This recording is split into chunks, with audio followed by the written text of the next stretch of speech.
I was born in Bronglais in Aberystwyth. I'm the fourth generation now on our farm in the foothills of the Cambrian Mountains. So Aberystwyth and its hinterland has always been my home, really.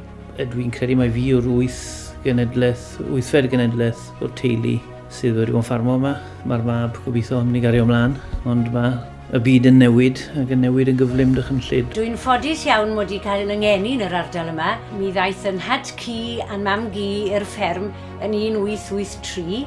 O fewn amaethyddiaeth, mi'n credu bod gyda ni'r ardaloedd mynyddig sydd o'n cwmpas ni, sef mynyddiaeth Cambrian. Mae hwnna'n rhywbeth penodedig i ni yn yr ardal hyn. As farmers here in West Wales, I think we produce the best grass for fattening our animals, and with the westerly prevailing winds, I think it gives the grass that special flavour and gives the meat a special flavour with a bit of the sea salt off the sea breeze, perhaps. Having grazing animals on the uplands certainly safeguards the biodiversity that we've got and is going to be what we need to use in the future to regain some of the biodiversity that we're really at risk of losing.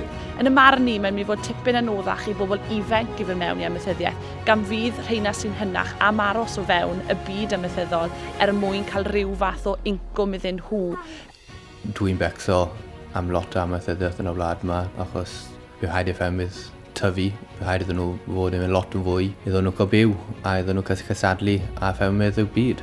Mae yna lot o bethau'n wynebu ni'n y dyfodol, sef be mae'r wlad yn neud, neu'n penderfynu wneud dros gadael Ewrop, ond hefyd, cofiwch, mae cynhesu'r byd yn helpu ni dim chwaith.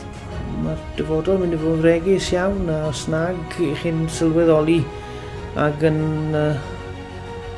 meddwl yn galed beth sydd gyda chi, bydwch a golli fe, mae'n mynd i'n anodd iawn gael ein ôl. Falch iawn clywed bod y Senedd yn dod i Aberystwyth i wrando beth da bobl Aberystwyth a'r bobl cefn gwlad lleol i ddweud am ti hyn, achos i ni eisiau cadw cefn gwlad Cymru i ffermio ac i edrych ar ôl diwylliant cefn gwlad fel mae wedi'i wneud ers canrifoedd. Fel yr hen emyn, pwy fydd yma mewn 100 mlynedd? Wel, mi fydd y ffermwyr yma ar fryniau Ceredigion.